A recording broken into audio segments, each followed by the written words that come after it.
Hello students, आज हम discuss करेंगे torque on A current carrying coil placed in uniform magnetic field. अगर कोई कॉइल यूनिफॉर्म मैग्नेटिक फील्ड में रखी हुई है तो उसके ऊपर कितना टॉर्क लगेगा। ठीक है, यहाँ पे सबसे पहले हम रेक्टेंगुलर कॉइल बनाते हैं और ये मान लो ये यूनिफॉर्म मैग्नेटिक फील्ड है। ये इस तरह से हमने यूनिफॉर्म मैग्नेटिक फील्ड को रिप्रेजेंट किया। ठीक है, इसमें कॉइल रखी है। ये यहाँ पे हम एक कॉइल बनाते हैं। ये देखिए, ये ठीक है, और इस तरह से ये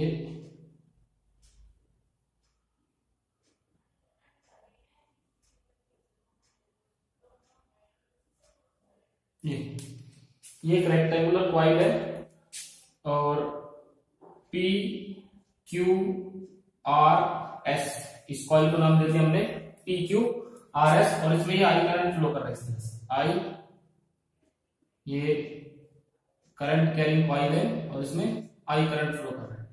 ये यहाँ पे मैग्नेटिक फील्ड इसके साथ थीटा एंगल बना रहा है। ठीक है, ये यहाँ पे एंगल 90 डिग्री, यहाँ पे फिर एंगल थीटा, और यहाँ पे सॉरी ये वाला एंगल 90 डिग्री और ये वाला एंगल फिर से 90 डिग्री। ठीक है, अब इस कॉइल के ऊपर कितना टॉर्क लगेगा वो हमें फाइंड आउट करना है। मान लो ये हमारे पास कोई कॉइल है PQRS। ठीक है, दिख रहा है बेटा ये कॉइल, और ये मैग्नेटिक फील्ड में इस तरह से रखी हुई है, और ये मैग्नेटिक फील्ड इस तरह से, यहाँ पे मैग्नेटिक फील्ड इस तरह से, यहाँ पे मैग्नेटिक फील्ड इस तरह से, यहाँ पे इस तरह से, और यहाँ पे इस तरह से, और ये मैग्नेटिक फील्ड इसके साथ थीटा एंगल बना रहा है। इस तरह से कॉइल रखी हुई है।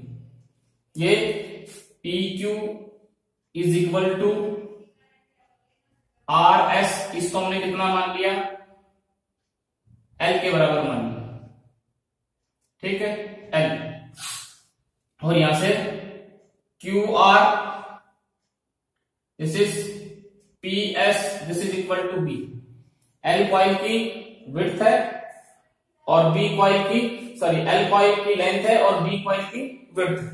ठीक है, अब यहां से देखो तो यहां पे हम इसको अलग अलग आर्म पे कितना फोर्स लगेगा वो फाइंड आउट करते हैं। तो सबसे पहले हम चेक करते हैं कि जो PQ आर्म पे कितना फोर्स लगेगा। फोर्स ऑन आर्म PQ, इसको F1 हम नाम दे देते हैं, और ये फोर्स कितना लगेगा और किस डायरेक्शन में लगेगा वो हम चेक करते हैं।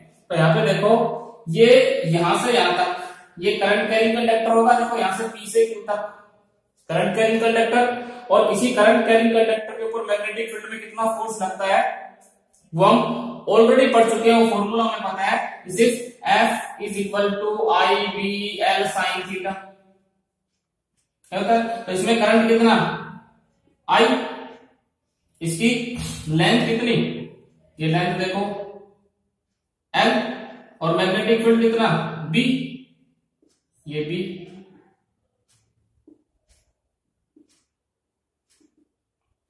ठीक है, और साइन 180 माइनस थीटा, क्योंकि ये एंगल थीटा, तो ये एंगल कितना हो जाएगा 180 माइनस थीटा, क्योंकि करंट एलिमेंट इधर है और ये मैग्नेटिक फील्ड, तो ये एंगल लेंगे हम कितना 180 माइनस थीटा, तो कितना आ जाएगा, this is ILB sine theta. Sine 180 minus theta, sine theta होता है सेकंड क्वाड्रेंट में साइन प्लस का आएगा। This is equation number first. और ये फोर्स की डायरेक्शन हम कैसे निकालेंगे, इस फोर्स की डायरेक्शन हम फ्लेमिंग्स लेफ्ट हैंड रूल से निकालेंगे। तो फ्लेमिंग लेफ्ट हैंड रूल देखो, this is first finger, this is central finger and this is thumb. अब ये फर्स्ट फिंगर मैग्नेटिक फील्ड की डायरेक्शन जो B की डायरेक्शन में, ये I की डायरेक्शन में हो, तो ये F की डायरेक्शन देख रहा हूं। तो सभी को कर लो, करंट किधर आ रहा है मेरी तरफ, मैग्नेटिक फील्ड किधर है बाहर की तरफ, तो अंगूठा देखो किधर ऊपर की तरफ, तो यहाँ पे जो फोर्स लगेगा वो इस डायरेक्शन में लगेगा। दिस इज F1, समझ में आया, किधर लगेगा ऊपर की तरफ लगेगा। इसी तरह से force on arm QR, this is F2, इस पे क्यूआर पे किधर फोर्स लगेगा, कितना फोर्स लगेगा, तो फोर्स का सेम फॉर्मूला करंट कितना I, लेंथ कितनी B, magnetic field B B, और साइन 90, साइन 90 कितना 1, तो आई बी बी और साइन 90 1 हो जाएगा। This is equation number 6। ठीक है, और ये फोर्स किधर लगेगी, तो इसमें with Fleming's left hand rule लगाए, करंट नीचे की तरफ, मैग्नेटिक फील्ड इधर, तो ये फोर्स किधर लग रही है, बाहर की तरफ। सिर्फ देखा उठा किधर बाहर की तरफ आ रहा है, तो ये फोर्स लगेगी दिस इज F। इसी तरह से इस आर्म पे RS पे F3 I L B sine theta, क्योंकि ये एंगल मैग्नेटिक फील्ड इधर और ये किसकी डायरेक्शन, करंट एलिमेंट की direction, I L B sine theta. This is equation number 3। और ये किधर लगेगी, तो सिमेट्री से देखें, ये करंट इधर था इसमें P से Q की तरफ, तो फोर्स ऊपर की तरफ, इसमें करंट R से उल्टा, तो सिमेट्री से फोर्स किधर हो जाएगा, नीचे। This is F3। ये हम लगा करके देखेंगे, तो ये करंट किधर, इस तरफ, मैग्नेटिक फील्ड किधर, इधर, और करंट देखो ये नीचे की ऐसे ऐसे की तरफ आएगा, नीचे की तरफ आएगा अंगूठे। ठीक है, इसको इधर लें और इसको उल्टा करें इस तरह से, तो अंगूठा नीचे की तरफ आएगा। ठीक है, इसमें देखो F4 फोर्स ऑन SP कितना आ जाएगा, F4 नाम दे दिया इसको, और ये किधर लगेगा, कितना लगेगा, करंट कितना I, लेंथ कितनी L, B, यहां पे ये L, ये B है, B, इसकी लेंथ कितनी है B, और दिस इज साइन 90, एंगल देखो कितना है, दिस इज साइन 90 कितना हो गया, I B B और साइन 90 1 हो जाएगा। This is equation number 4। और ये फोर्स किधर लगेगी, तो ये फोर्स हम निकाल सकते हैं, मैग्नेटिक फील्ड इधर, तो ये फोर्स देखो यहां पे अंदर की तरफ आएगी। This is F। ठीक है, अब इस पे आ जाओ, ये हमारे पास कॉइल थी, इसमें करंट ऐसे, इसमें करंट ऐसे, इसमें करंट ऐसे, इसमें करंट ऐसे। अब देखो इसके ऊपर 4 फोर्सेस काम कर रही है, एक फोर्स इधर लग रही है, देखो यहां पे ये वाला फोर्स ऊपर की तरफ और ये वाला फोर्स नीचे की तरफ, तो जितना ऊपर लग रहा है उतना नीचे, नेट फोर्स कितना हो गया 0। F1 और F3 ये इस तरह से एक दूसरे के एंटी पैरेलल और एक ही लाइन पे एक्ट कर रही है। ठीक है, तो कितना हो गया 0। अब F2 इधर लग रहा है, F2 इधर लग रहा है, और ये देखो F2 और F4 ऐसे लग रहे हैं। ठीक है, अब कोई उतने फोर्स से इसको इधर खींचे, उतने फोर्स से इसको इधर खींचे, और बीच में ऐसे बना हो तो ऐसे घूम जाएगा, ऐसे घूम जाएगा। ये दोनों फोर्स मिलकर के इसको घुमा देंगे, क्योंकि ये दोनों फोर्स एक दूसरे के पैरेलल है। इतनी फोर्स हम इसको इधर खींचेंगे, इतनी फोर्स इधर खींचेंगे और इसको फ्री छोड़ देंगे तो ऐसे घूम जाएगा। तो ये घूमने वाला फोर्स जो क्या कहलाता है, टॉर्क कहलाता है। क्या कहलाता है, टॉर्क। तो ये दोनों फोर्स F2 और F4 मिलकर के एक टॉर्क पैदा करेंगे। ठीक है, net force on the coil, net force on the coil is 0। ये पहले भी हम डिस्कस कर चुके हैं, क्योंकि ये इधर F2 और F4 एक दूसरे के इक्वल और अपोजिट है, इनका 0 सब आ गया। F1 और F3 एक दूसरे के अपोजिट है, इनका सम क्या आ गया 0 आ गया। तो नेट फोर्स कितना आ गया 0।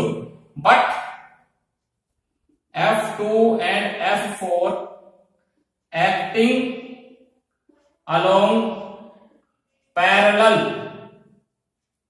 lines, so they produce a torque।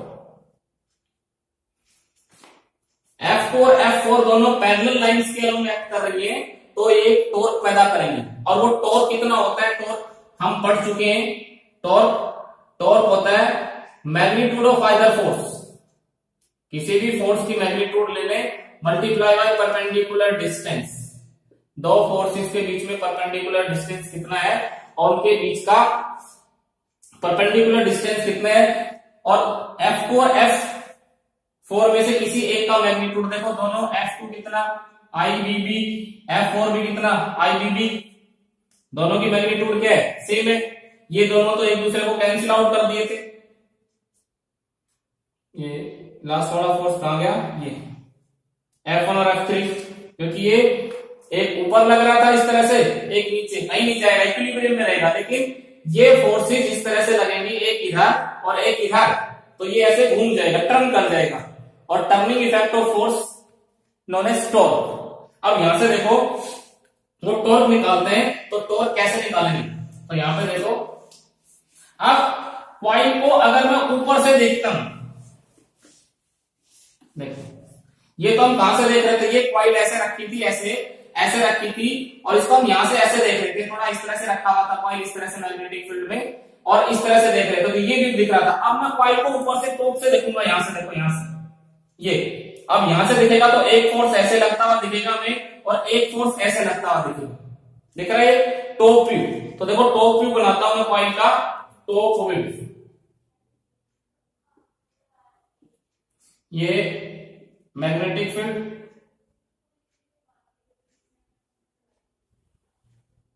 ये देखो, ठीक है। अब मैं इसका टॉप व्यू बनाता हूं, यहां पे देखिए टॉप व्यू बनाएंगे तो क्या आएगा,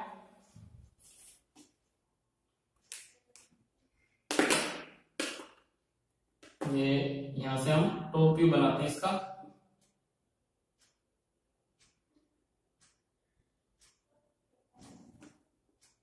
ये ठीक है। ये कॉइल इस तरह से रखी हुई थी, ऊपर से हमने ऐसे देखा इस कॉइल को, ये इस तरह से, तो ये हमें एक लाइन दिखाई इस तरह से, इस तरह से कॉइल ऐसा रखी हुई थी, तो ऊपर से देखा एक लाइन, ये वाली फोर्स किधर लग रही है, ये वाली फोर्स इधर, और ये वाली फोर्स दिस इज, ये कौन सी भार की तरफ लग रही है, this force is F2 and this force is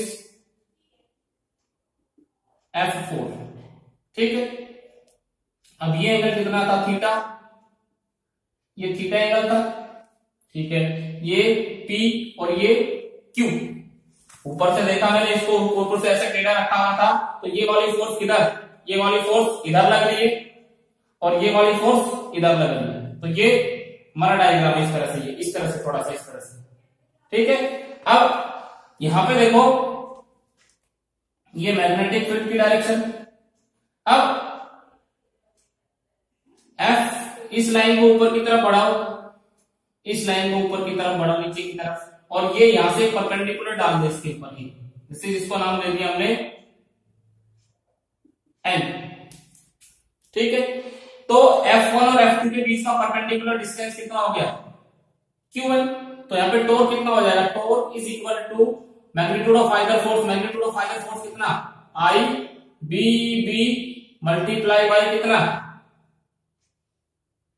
QN, ये थीटा है, ये Q, कितना आ गया, QN, ठीक है। अब यहां से देखो, ये एंगल कितना, थीटा, ये एंगल थीटा, तो ये वाला एंगल भी कितना होगा, ये सॉरी, ये देखो, ये एंगल थीटा, ये 90 डिग्री का, तो ये एंगल भी कितना, थीटा। अब इसमें एक चीज और क्या इंपॉर्टेंट है कि देखो, ये हमारा मैग्नेटिक फील्ड था, ठीक है। मैग्नेटिक फील्ड इसके साथ कितना एंगल बना रहा था, थीटा एंगल बना रहा था, मैग्नेटिक फील्ड ऐसे था।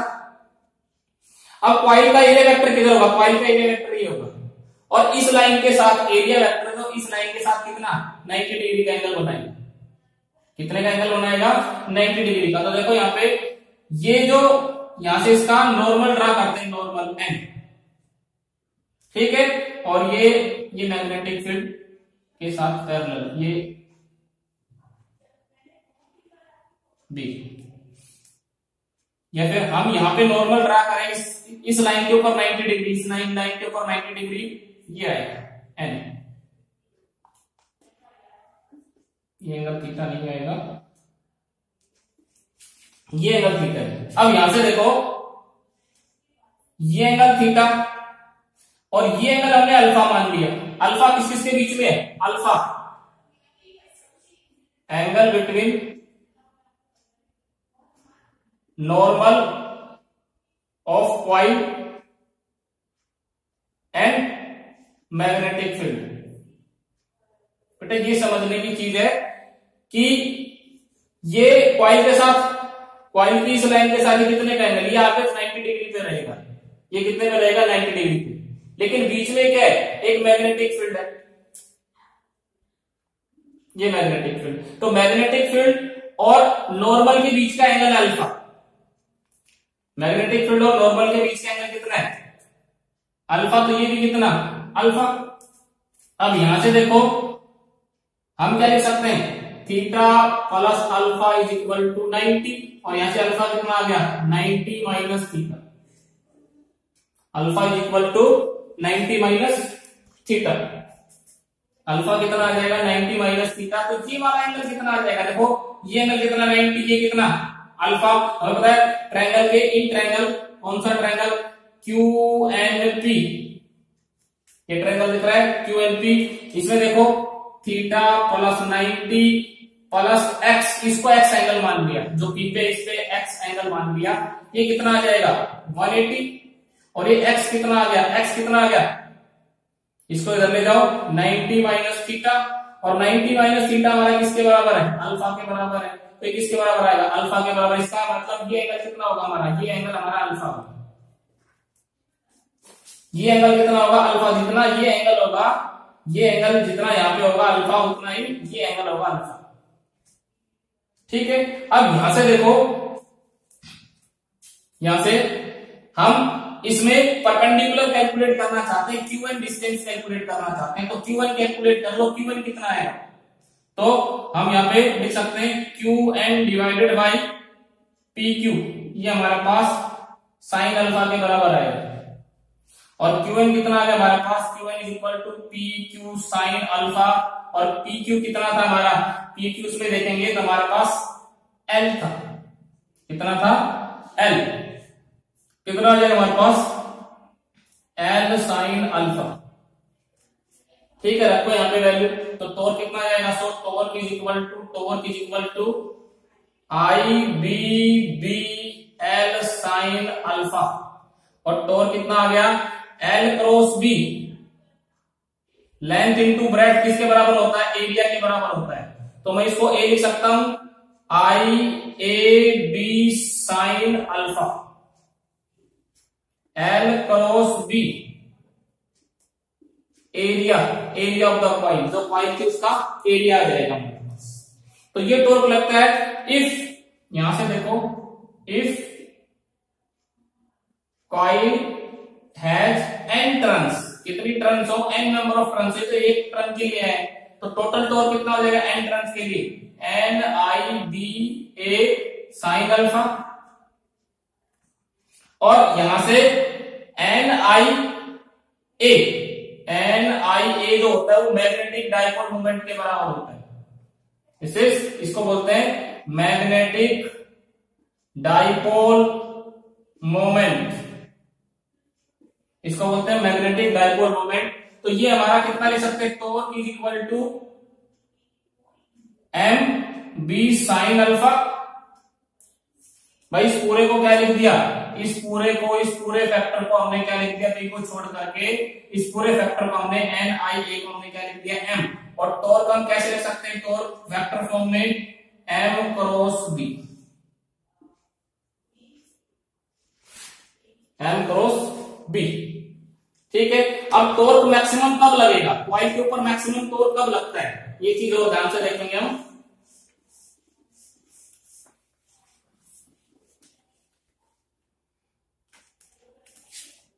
टॉर्क इज मैक्सिमम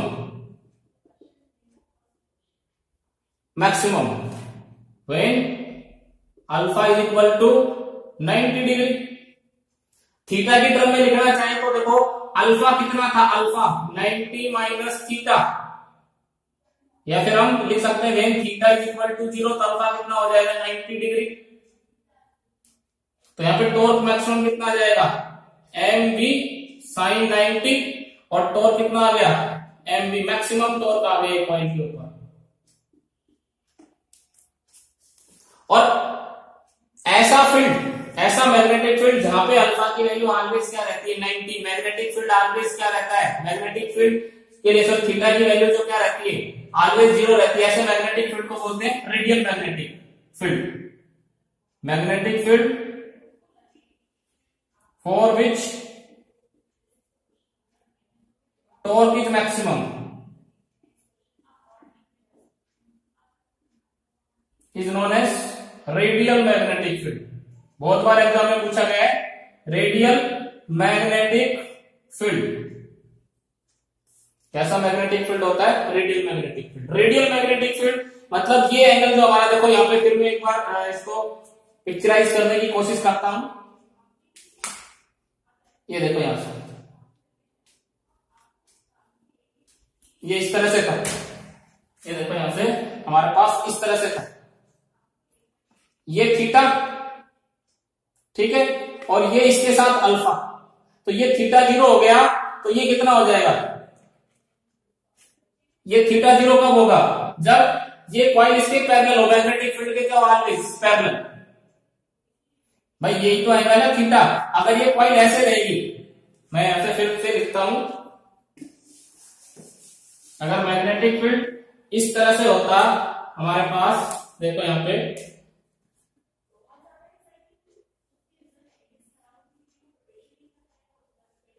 और ये कॉइल इस तरह से रखी हुई होती, बिल्कुल सीधी रखी होती, स्टैटिक भी नहीं होती, पी क्यू आर एस, तो ये देखो मैग्नेटिक फील्ड, ठीक है, और ये जो एंगल इसके और इसके बीच में ये पी क्यू और ये मैग्नेटिक फील्ड की डायरेक्शन, ये थीटा कितना हो जाता? 180 होता, या फिर थीटा कितना होता? 0। तो यहाँ पे यहाँ पे मैक्सिमम टॉर्क लगता है इस तरह से। अगर कॉइल इस तरह से रखी हुई होती तो यहाँ पे मैक्सिमम टॉर्क लगता है इसके अंदर, लेकिन ये कॉइल थोड़ा सा इस तरह से करके रखी थी, इस तरह से। तो अब जब सिलेंड्रिकल पोल्स होते हैं, सिलेंड्रिकल पोल्स जब होते हैं इस तरह से, ये इस तरह से, जैसे हम आगे मूविंग कॉइल गैल्वेनोमीटर पढ़ेंगे, सिलेंड्रिकल पोल्स जब इस तरह से होते हैं, इस तरह से, तो जो मैग्नेटिक फील्ड होता है वो रेडियल हो जाता है। मैग्नेटिक फील्ड कैसा हो जाता है? नॉर्थ पोल इधर, साउथ पोल, तो मैग्नेटिक फील्ड बिल्कुल क्या हो जाता है? रेडियल, इस तरह से। ये हमेशा जो कॉइल है वो ऑलवेज किधर मिलेगी? मैग्नेटिक फील्ड के पैरेलल, किसी भी डायरेक्शन में मैग्नेटिक फील्ड के पैरेलल मिलेगी, ठीक है। तो जब मैग्नेटिक फील्ड रेडियल होता है तो कॉइल के ऊपर मैक्सिमम टॉर्क लगता है। क्या लगता है? Maximum torque. अब मैग्नेटिक डायपोल मोमेंट की बात करें तो एम हमारे पास कितना आया था? एन आई ए, और ये वेक्टर क्वांटिटी होती है। कैसी क्वांटिटी होती है? Vector quantity. और इसकी डायरेक्शन किधर होती है? डायरेक्शन साउथ पोल से टू नॉर्थ पोल। मान लो ये कोई कॉइल है हमारे पास और इसमें ऐसे करंट फ्लो कर रहा है कि कौन सी डायरेक्शन है ये? This is anti clockwise direction. तो ये पोल कैसा बनेगा? सामने से देखेंगे तो ये नॉर्थ पोलरिटी दिखाएगा, ये नॉर्थ, और अंदर वाला कैसा? साउथ पोलरिटी दिखाएगा। तो जो डायपोल मोमेंट होगी इसकी बाहर की तरफ होगी, डायपोल मोमेंट बाहर की तरफ, ठीक है। अगर बी इस तरह से लगा हुआ है बी और ये बाहर की तरफ, तो देखो एंगल कितना हो गया? अल्फा कितना हो गया? 90 डिग्री। कितना हो गया? 90 डिग्री। तो यहाँ पे जो मैग्नेटिक फील्ड है वो मैक्सिमम हो जाएगा, सॉरी टॉर्क जो है मैक्सिमम हो जाएगा, ठीक है। इसकी यूनिट क्या होती है? इसकी यूनिट करंट की क्या होती है? एम्पियर, और इसकी metre square. Magnetic dipole moment की यूनिट जो होती है एम्पियर मीटर स्क्वायर होती है, ठीक है। तो बेटा आई होप कि सभी को समझ में आया होगा। Thank you.